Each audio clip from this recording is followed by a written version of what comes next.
Good evening, everyone, and let me be the first to welcome you to our presentation this evening, the 2021 Update in Adult Liver Transplantation, presented by one of our liver experts, Dr. Jeffrey Crippin. I'm Jackie Dominguez, the National Senior Director of Engagement, and I'll be making some brief remarks before we begin our program. Please take a moment to look at the disclaimer on the screen. We feel it's important for all of our guests to know that this program will be recorded for future viewing, and this information was provided during the registration process. The vision of the American Liver Foundation is a world without liver disease, and we strive to accomplish this through our mission of promoting education, serving as advocates for the liver patient, and providing support services and raising funds for research for the prevention, treatment, and cure of liver disease. We encourage you to visit our website as we have a multitude of medically vetted resources for your patients and enduring materials for you so you can keep up with what's new in liver health and diseases. We also invite each of you to check out our medical advisory councils across the U.S. And if you are not already a member, we can tell you how to become one. As is true with all not-for-profits, we rely on your generosity to fulfill our mission. And we encourage you to make a donation or join us at any of our fundraising events throughout the year. We also encourage you to follow us on social media. And if you have a Twitter account, please retweet for us. We're so grateful for the support of Genentech, our sponsor this evening. Without the support of our partners, we would not be able to provide these educational opportunities. Joining us this evening is Ty Carlock. And if you care to connect with him to learn more about Genentech, feel free to send him a direct message in the chat. I will also forward his contact information following this program so you can reach him at any time. Thank you, Ty, for being such a great partner. For this evening's program, we ask that you remain on mute, turn off your cameras to help increase our internet stability, and enter any questions you might have in the chat. Again, I want to remind you that this program is being recorded. Speaking of the chat function, our Missouri Medical Advisory Committee member and champion of our educational series is Dr. Stephen Fern from Specialists in Gastroenterology. Dr. Fern will be monitoring the chat while Dr. Crippin is presenting. If you don't know Dr. Fern well, he is a passionate patient advocate and an amazing friend of the American Liver Foundation. I'll let him tell you more about his love of sports, family, and friends. And as you can see, his biography is much more modest than the man himself. It is an honor to know him and a real pleasure to turn the program over to him to formally introduce our speaker. Well, thank you, Jackie, for those kind words. I really am passionate about liver disease as my wife was diagnosed with primary biliary cholangitis when I was a GI fellow, and since that time, I've been following along with her as well as the regular general community on the advancements in primary biliary cholangitis. And I'm happy to say that our guest speaker tonight is my wife's doctor, so it's very, very special for me to have Jeff Crippin on board for us. I'm a general gastroenterologist in St. Louis, Missouri. I have a passion for liver disease because of my wife, Ellen. And as Jackie said, I'm an avid sports fan. I live here in St. Louis, but I'm a diehard Cub fan, which makes it a whole lot difficult living in St. Louis, Missouri. But I've got my Cub Cup here and ready to start the program with Dr. Crippin. So let me introduce you to Dr. Crippin. For those who are not here in St. Louis, Missouri, Jeff is one of our outstanding hepatologists here in St. Louis. He comes from a great background, attending college at the University of Notre Dame, and then went on to University of Kansas and did his fellowship at the Mayo Clinic. He then served as the director of hepatology and the medical director of liver transplantation at Baylor in Dallas through July of 2000.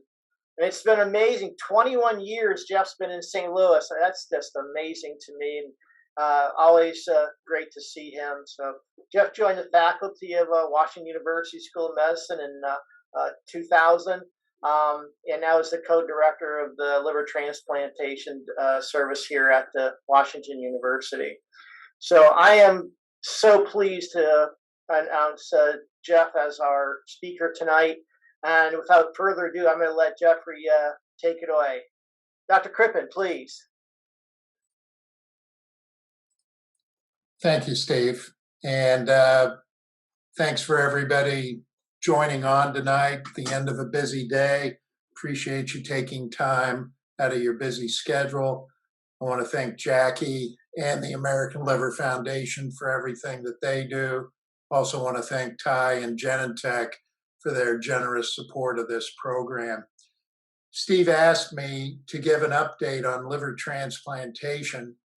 I'm going to go through some very basic things, understanding that there are attendees with different levels of background in the field, but I'm also going to bring you up to date on some new and innovative things that have become relatively common in the field, as well as some things that you may not have heard about.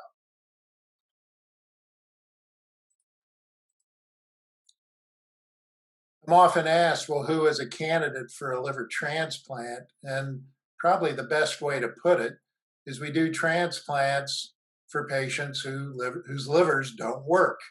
And the vast majority of those are going to be those with cirrhosis and end-stage liver disease. About 5% of transplants are done for patients with acute liver failure. Selected liver tumors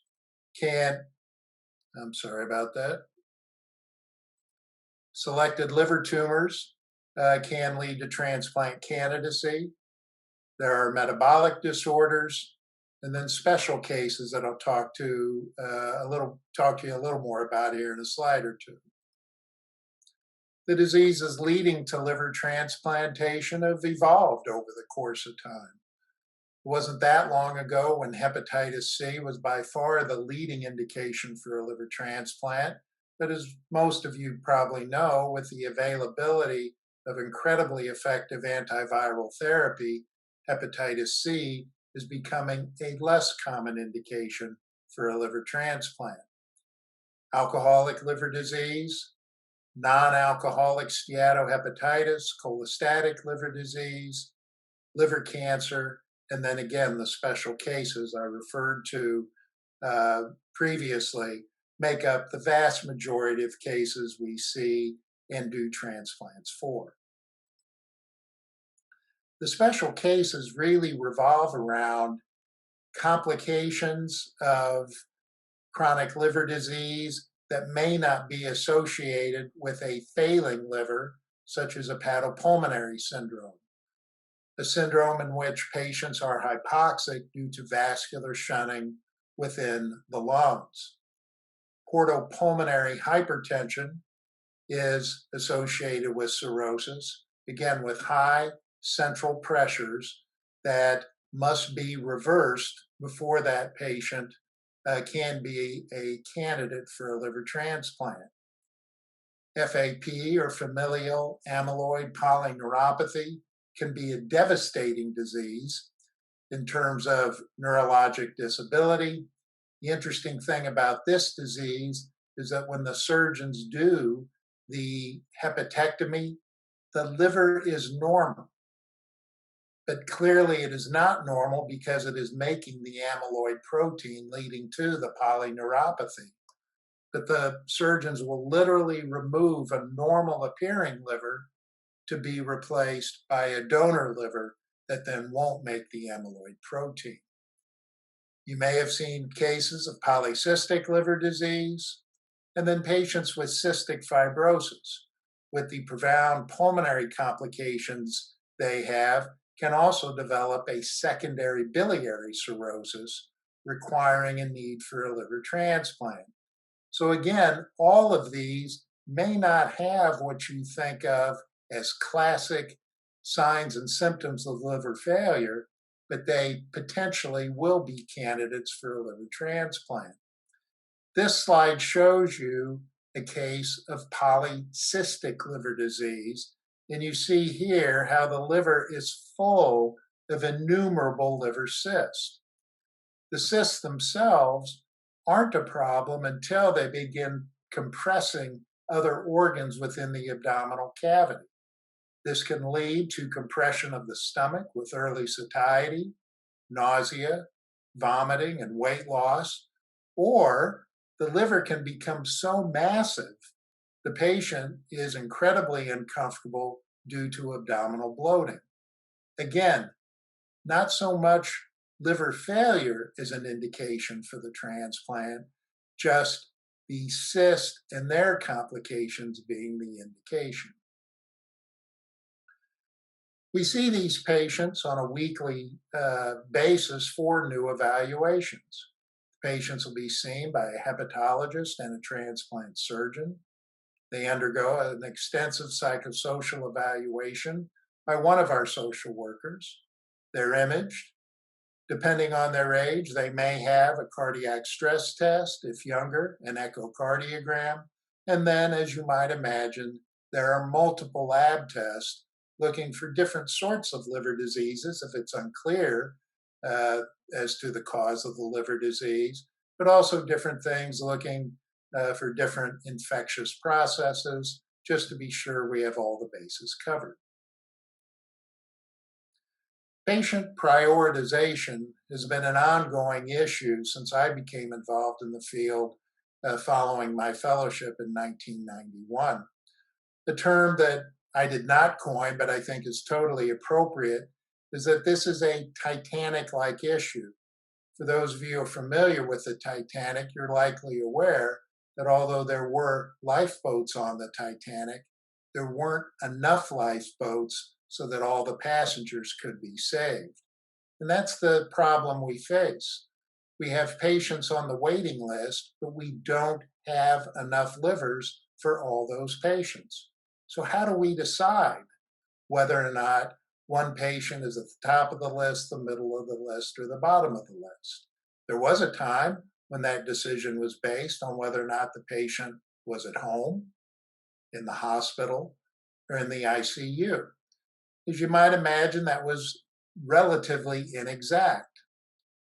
That then led to the use of the Child-Turcotte-Pugh classification that I've outlined here, with higher scores leading to higher listing on the transplant list.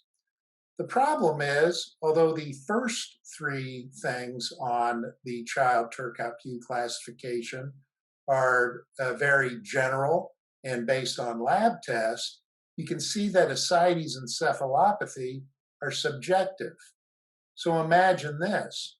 If a patient had hepatic coma, there's no question all of you would rank that as severe. That patient would have 3 points. But if that encephalopathy, that comatose state, reversed with lactulose, then would that make them a 1? Would that give them 1 point? Or would you say, oh no, because they're on lactulose, that's keeping them out of coma, so we're going to leave that as severe. We're going to give that patient 3 points. And so a lot of these things, unfortunately, people tried to game the system and would give more points than actually the patient really was eligible for. That then led to the model for end-stage liver disease, or MELD score. And if you have heard anything about liver transplants, you're likely familiar with this score. Interestingly, the score did not come from a liver transplant study. It was actually a mathematical model to try and determine outcomes following the TIPS procedure. It's an estimated risk of 3-month mortality, not 6 months, not a year, not 3 years, just 90 days. And it's based on 3 easily obtained lab values: the bilirubin, serum creatinine, and INR. This is the equation itself, just to show you the complexity. And then this slide gives you some idea of some sample MELD scores. So if you look here at column 1, you see a patient with relatively normal values, normal synthetic function, normal renal function, and those numbers give you a MELD score of 6. 6 is the lowest the MELD score can be. Well, then I just substituted 3s into each of the values. And you can see that an INR of 3 gives you a MELD of 19, while a bilirubin of 3 gives you a MELD of 11, with the other factors being the same as column 1, while a creatinine of 3 bumps it up to 17. The point is, you can see this illustrates how the different components of the score are weighted. If you go to 3s across the board, that bumps up the MELD score to 33. Routinely, we start evaluating patients when the MELD score hits 15 or higher, unless they have one of those special indications. I've outlined the 3-month mortality risk here based on different MELD scores, and this gives you some idea why a patient with a MELD score in the 30s would be higher on the priority waiting list than someone with a score in the low 20s. Even with the effectiveness of the MELD score, we've known that there were other factors that affected survival, and that's led now to the use of the MELD sodium score. People in the field, those of you who see these patients, know that patients with hyponatremia tend to have a poorer survival than patients with a normal sodium level. Routinely, that's because that sodium level is due to refractory ascites and oftentimes to a type 2 hepatorenal syndrome. So the MELD sodium score is now seen as a better predictor of mortality in patients on the waiting list. And in fact, this is the score that is used. In patients with hepatocellular carcinoma, again, oftentimes these patients may not have a failing liver. And so you don't want that MELD score to be based on the likelihood of death. You want to time it so that you avoid the tumor progressing to the point that the transplant is no longer an option. Thus, there have been certain criteria, commonly referred to as the Milan criteria, because of a seminal study that came from the New England Journal of Medicine in 1996 from a transplant center in Milan. These criteria, frankly, have stood the test of time. 1 nodule, no bigger than 5 centimeters, or up to 3 nodules, none of which can be larger than 3 centimeters. The alpha fetoprotein must be less than 1,000. Finally, these criteria give you what we commonly call stage 2 HCC. Those with stage 1 HCC get no extra MELD points. And this frequently, I think, makes patients and referring physicians and their staffs somewhat uncomfortable. The question I usually get asked is, well, aren't you guys going to do something? You're telling me that's liver cancer and we're going to repeat an MRI in 3 months? But in fact, that's what we have to do. If we don't wait until the lesion meets the following criteria, the extra points are not available. We also know that tumors can be downstage. For example, let's say you see a hepatocellular carcinoma that's 6 centimeters outside accepted criteria. But if that patient has loco-regional therapy, that may include chemoembolization or radioembolization, if that tumor shrinks to below that 5 centimeter threshold, then that patient then becomes eligible for a liver transplant. There's been objections that, well, that the bigger tumor, the tumor biology and such, they won't have favorable outcomes. But in fact, downstaging is an effective treatment for HCC, leading to improved outcomes following a liver transplant. When these patients are listed for transplant, again, they have to be within the Milan criteria I've outlined. But then, again, a source of great frustration, these patients must go through a 6-month waiting period. They don't get the exception points for 6 months. And that is used basically as a bit of a screen, because we know that if someone has a very aggressive tumor, that patient will develop problems, that is, enlargement of the tumor, spread of the tumor, over the course of the 6 months.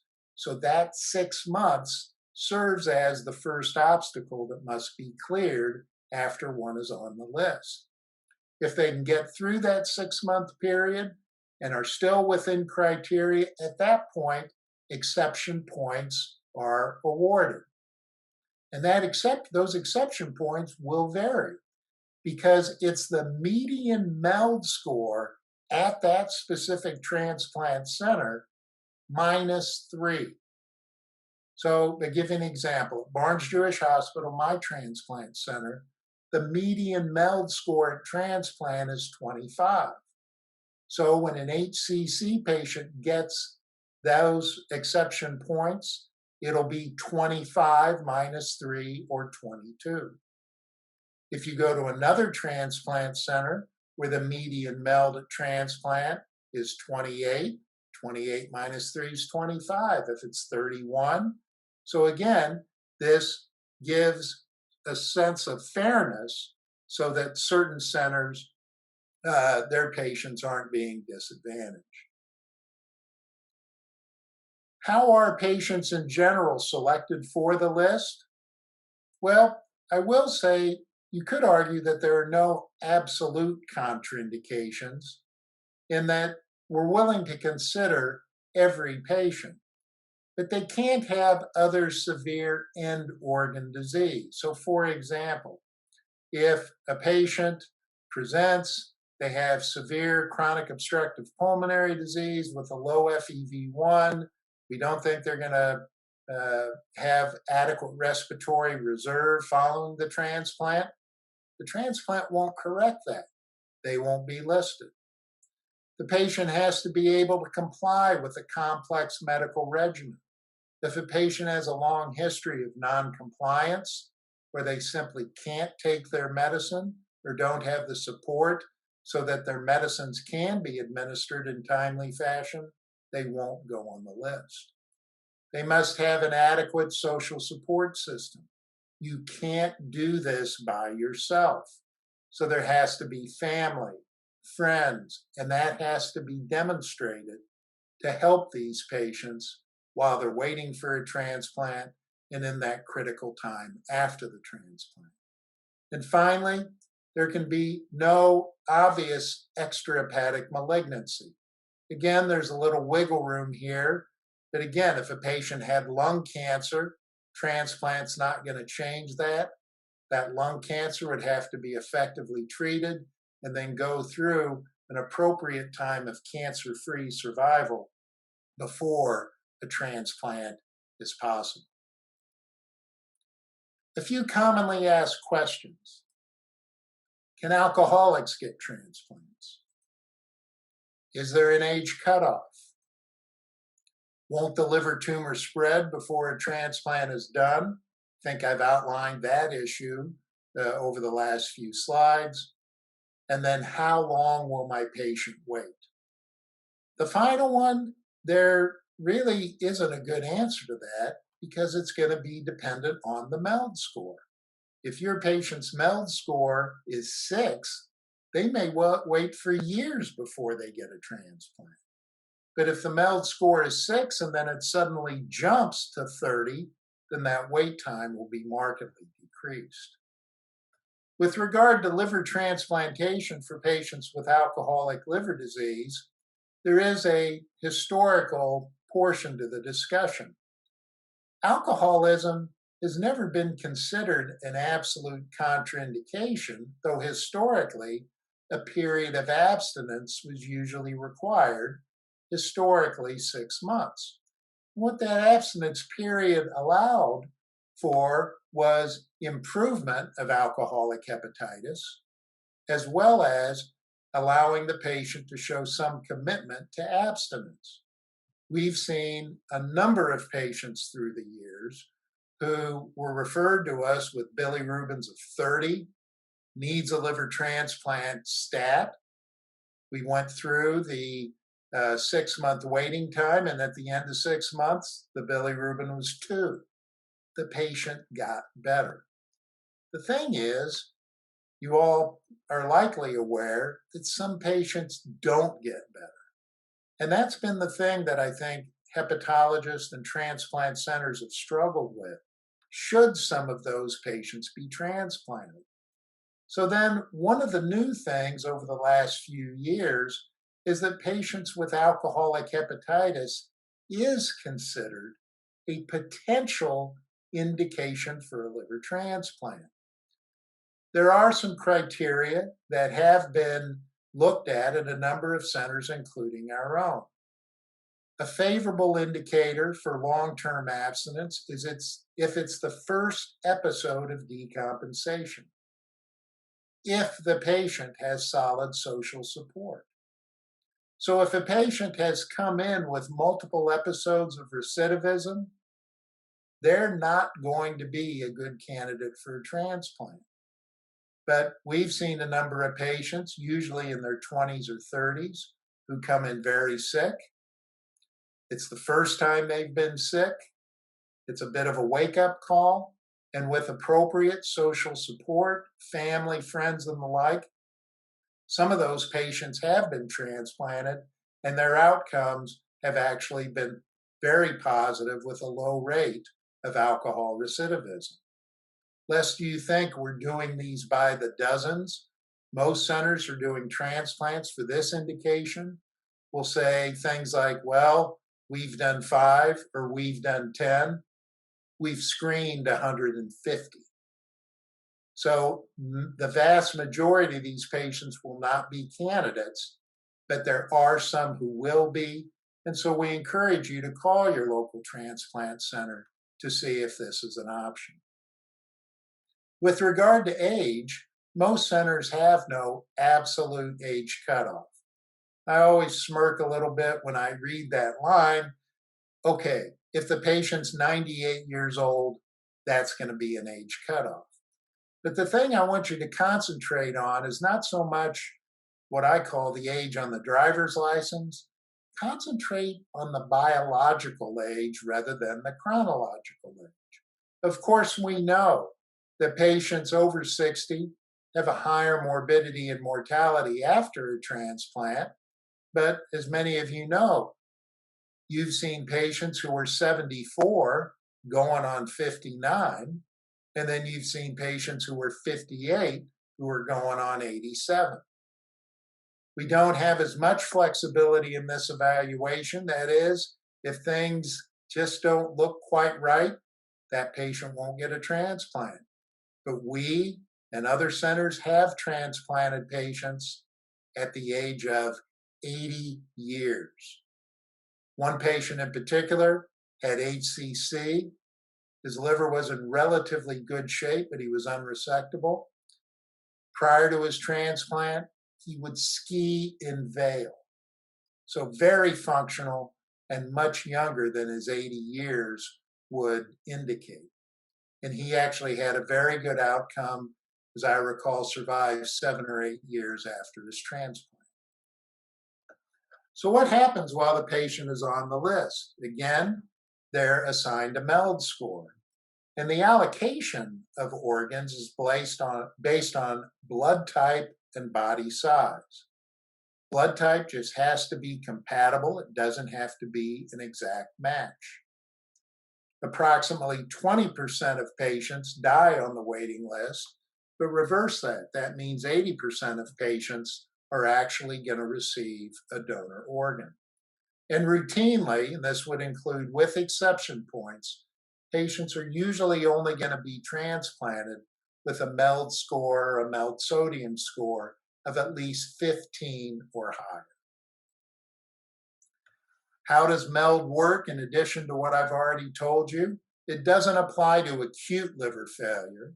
That leads to a separate higher priority. You don't get extra points for a retransplant, and the scores are recertified regularly, more often if the score is higher. The only time waiting time is an issue is if the score is identical, and to be frank, I've never heard of that happening. Yes, it's possible it could happen, but that's very unusual. And what the MELD score and the MELD sodium score have done have led to fewer deaths on the wait list. So another thing that's new in transplantation is how donor organs are allocated. We know that historically, the MELD at transplant has been higher, particularly in centers on each coast. And we in the Midwest would always hear, oh, you guys are so lucky. We only transplant patients if the MELD score is over 30, and you guys are doing transplants on patients with MELD scores in the low 20s. So there was a lot of struggle about how best to be fairer, and so a patient wouldn't be penalized based on the area of the country that they received their care. So was there a better model? And could there be broader sharing? Nearly a year and a half ago, we started using what are called acuity circles. Here you see St. Louis in the middle of this acuity circle that has a 500-mile radius, 1,000-mile diameter. And the way this works depends on the patient's status as well as the MELD score. Let's say that a patient has acute liver failure. Well, the center of the circle is not the transplant center. It's where the donor organ is. So let's say, for sake of discussion, that the donor organ is here in Springfield, Missouri. So the center of the circle shifts over. The first thing they do is look for acute liver failure patients within this 1,000-mile diameter circle. So if that includes Minneapolis, the liver goes to Minneapolis. This is much different than the previous allocation model that was based on regions. We are in Region 8, so that's Missouri, Iowa, Kansas, Nebraska, Colorado, and Wyoming. The liver would stay within that region. But now you see how that liver could go in, to many areas of the country. If there are no patients with acute liver failure, then you get into MELD scores. So if the MELD score is 32 or higher, then they shrink the circle to 250 miles to see if there's anybody within the 250-mile radius, 500-mile circle, diameter circle, that has a MELD score of 32 or higher. If there are no potential recipients, then it drops down to MELD scores from 15 to 31. They start with a 150-mile radius, diameter, followed by a 250-mile, then 500. So you see it's these concentric circles that determine where the organ goes. If you find this confusing, then join the club, because many of us are often confused by this. When this model was proposed, the projection was that our center in St. Louis would drop the number of transplants by 20 to 30%. Well, lo and behold, we have actually had record-setting numbers the last 2 years. And so our concerns did not hold water, and it's actually worked out favorably for patients in the Midwest. Another thing that's new that you may have heard about is hepatitis C and the use of hepatitis C positive donor organs. I'm sure you're well aware that there's effective antiviral therapy, and previously we would put hepatitis C positive donor organs into hepatitis C positive recipients. But then investigators around the world said, well, if we have this great antiviral therapy, what if we put a hepatitis C positive donor into a hepatitis C negative recipient and then gave them antiviral therapy after the transplant? This is now a common practice in all solid organ transplants, not just livers. Patients are treated following the transplant, and at least at our center, we've had no treatment failures. In effect, you're going to give that patient hepatitis C, but because of the effectiveness of the currently available antiviral agents, this has become a common practice and has led to more life-saving transplants than we've seen in the past, particularly in donors that are hepatitis C positive. We're often asked about live donor transplantation. This makes up only about 2 to 3% of all transplants. It's only at selected centers. The donor must be perfect. I've often been approached by siblings, morbidly obese, hypertensive diabetic. Hey, I'd like to give part of my liver to my brother. It ain't going to happen. Furthermore, there are donor deaths, tragically. Not often, but it can happen. And so potentially this is an option, but if this is an option that I would only pursue at a center that has extensive experience. Another type of donation you may not be familiar with is called donation after cardiac death.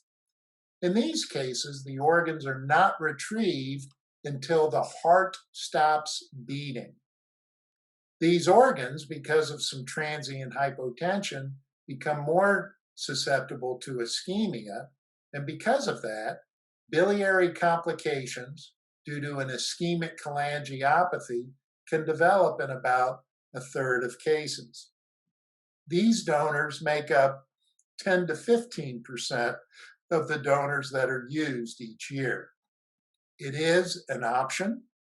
Not all patients choose to take this option when presented. Survival rates are anywhere from 8 to 10% lower than in patients who receive a brain dead donor. Another thing that you may not have heard of that's in the investigational phase is organ perfusion. You may not be aware that some donor organs are deemed inadequate and are discarded. That there have been some recent studies and ongoing studies also at our center using normothermic machine perfusion. The donor organ is perfused with oxygenated blood at normal body temperature. And what's been shown is the condition of these donor organs can actually be improved and become suitable for transplant. And again, with short-term follow-up, excellent short-term outcomes. These are only being done through an investigational trial. Obviously, there's informed consent. There are control groups.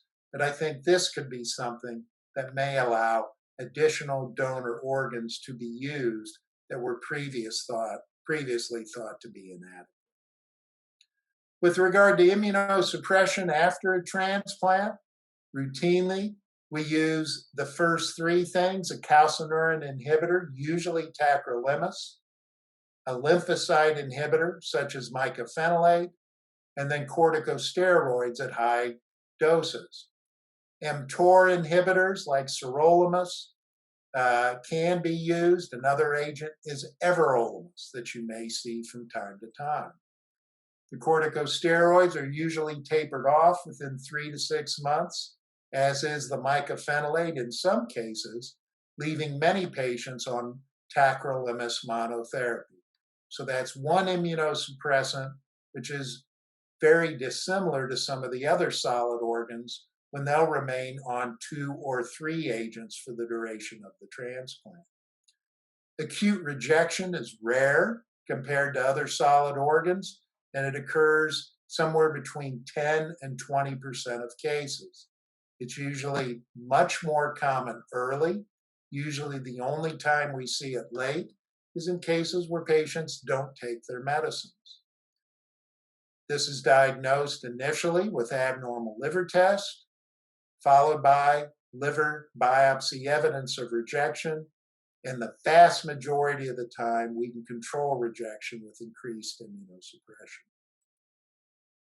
Surgical complications, good news, are rare, but these would include hepatic artery thrombosis and primary nonfunction, both of which can be emergencies and lead to emergency listing for a second transplant. Biliary anastomotic strictures are also a potential cause of cholestasis, but usually can be improved with stenting of the stricture. Recurrent disease in the transplanted organ is a relatively common post-transplant complication. And yes, we do see fatty liver disease in patients transplanted for fatty liver disease, oftentimes due to the failure to control weight. Autoimmune liver diseases can recur even in the face of immunosuppression. Alcoholic liver disease speaks for itself. You start drinking heavily, potentially that can recur. And then again, hepatitis C, which was a huge problem for us years ago, now is much less of a problem, again, because of the availability of effective antiviral therapy. Common medical issues in liver transplant recipients I've outlined here. I think the key thing is if you're going to be involved in the care of these patients, be sure that they have a very, very good primary care physician. The days of Dr. Crippin managing hypertension and diabetes have long since passed. I want somebody who knows what they're doing, so that we can keep these problems under control. Down here, skin cancer, the most common cancer following a transplant.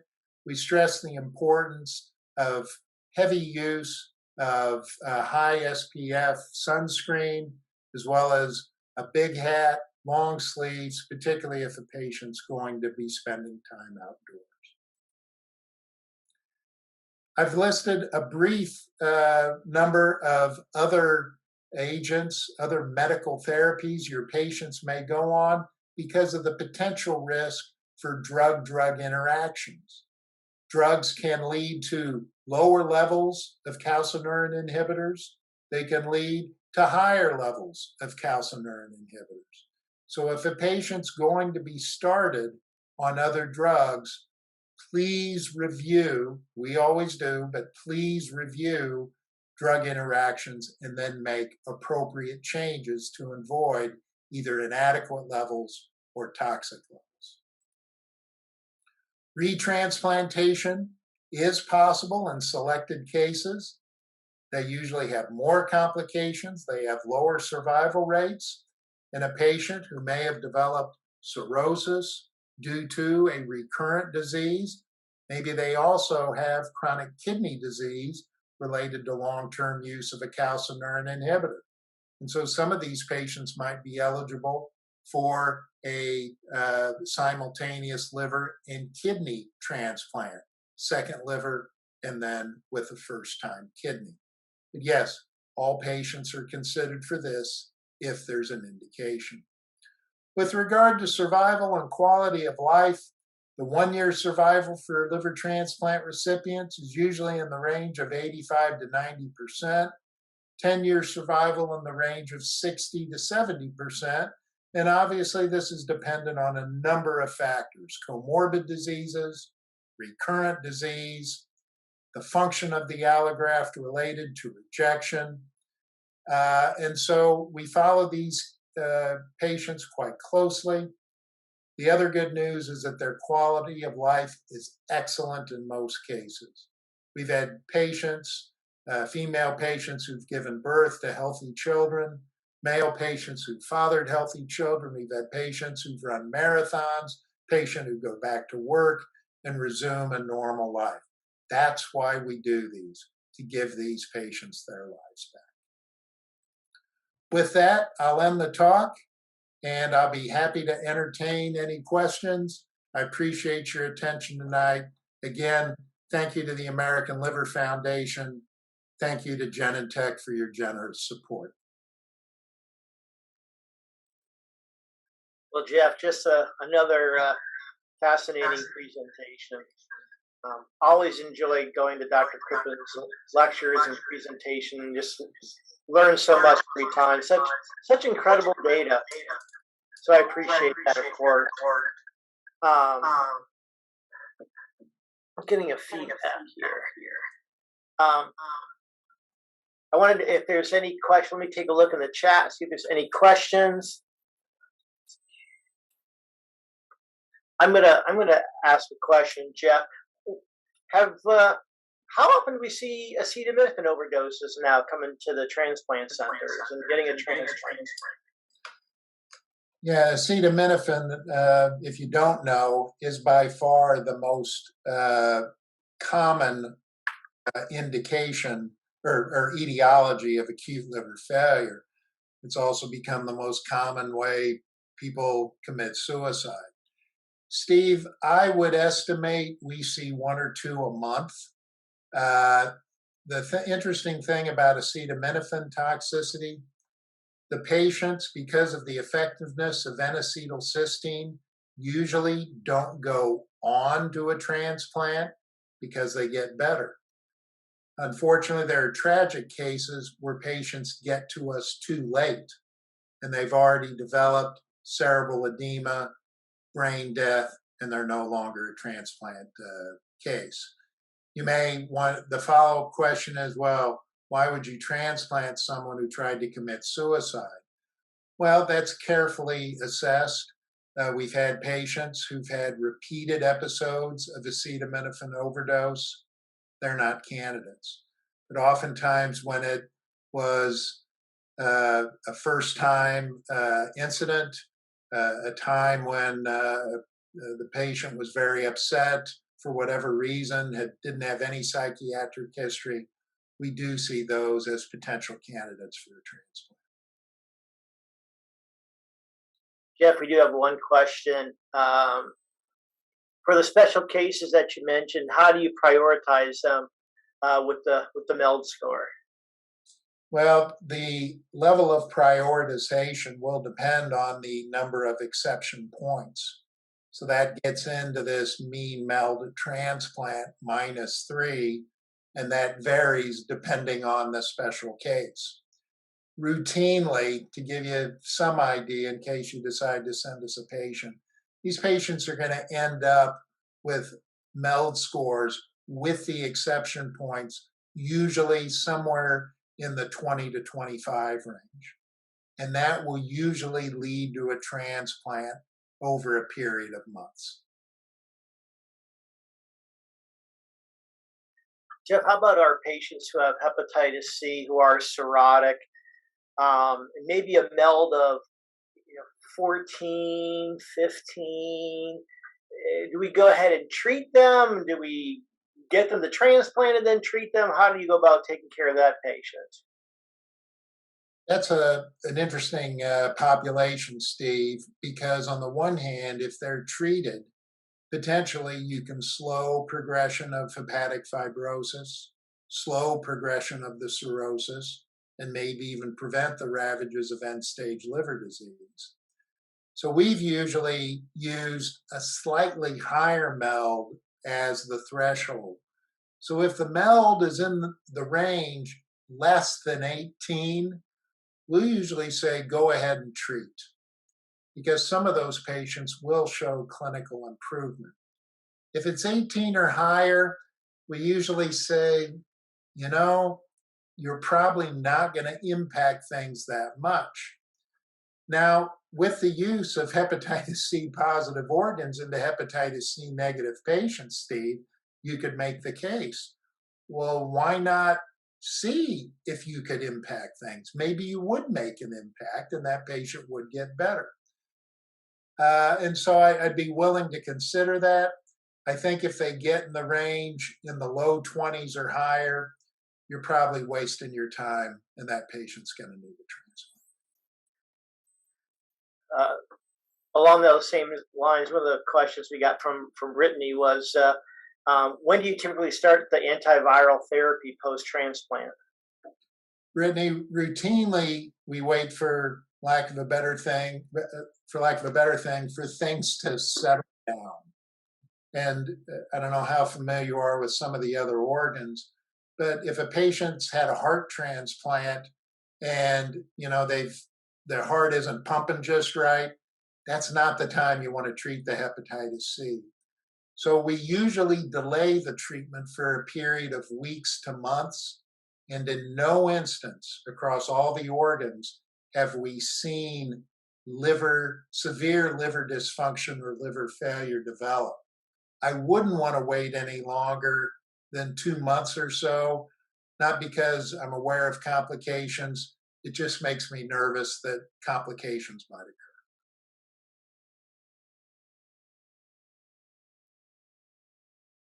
Jeff, how many transplants at WashU in 2020? Did you see a drop with COVID in your liver transplants? And what's your kind of average liver transplants at WashU? Well, there's some historical perspective, and obviously it's due to the incredible team we have, not just me by any stretch. We have gifted surgeons led by Will Chapman and Magella Doyle. When I first got here, on average, about 40, 45 transplants were done. Last year, I think I've got this right, we did, or 2 years ago, we did 123. And then last year, I think it was 118.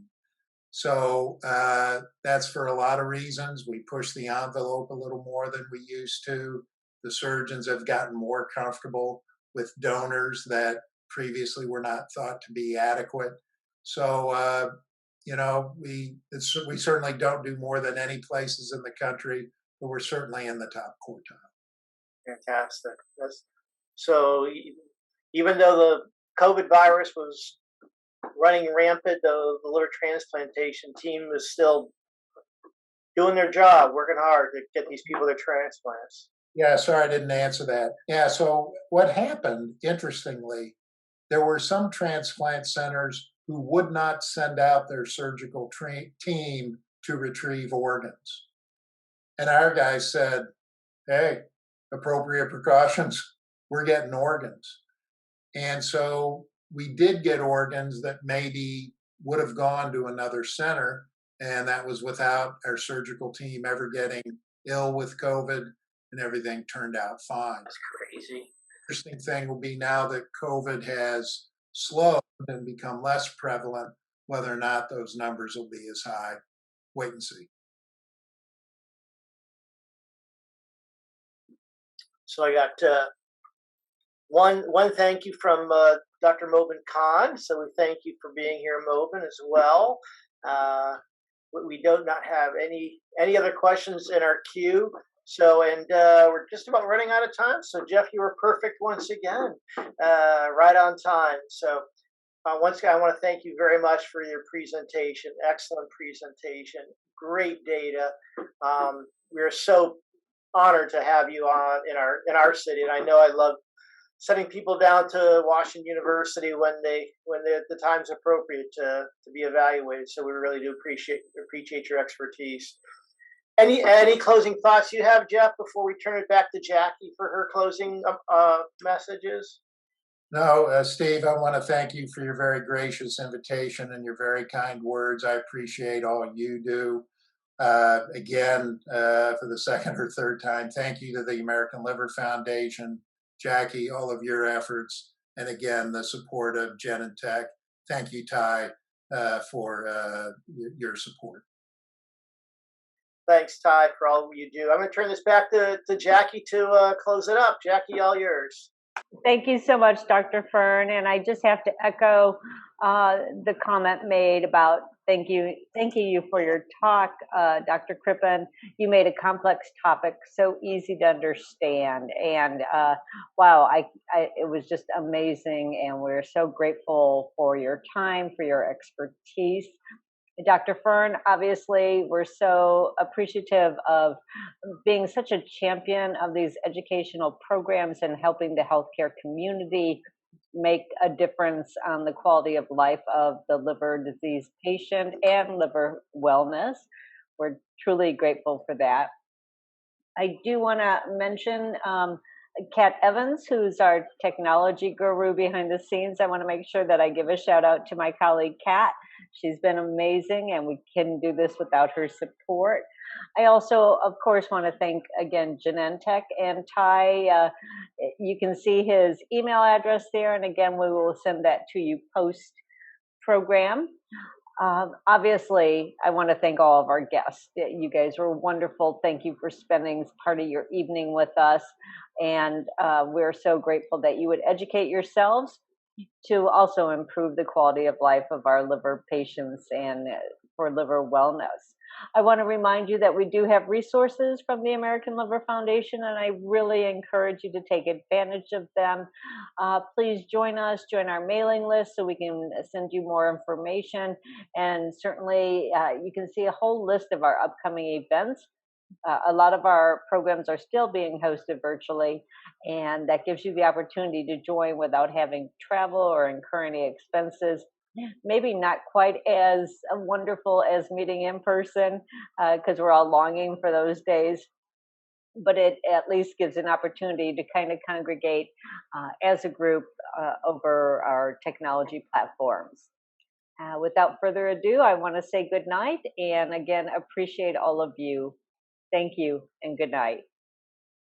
Thanks, everyone. Have a great night. See you next time.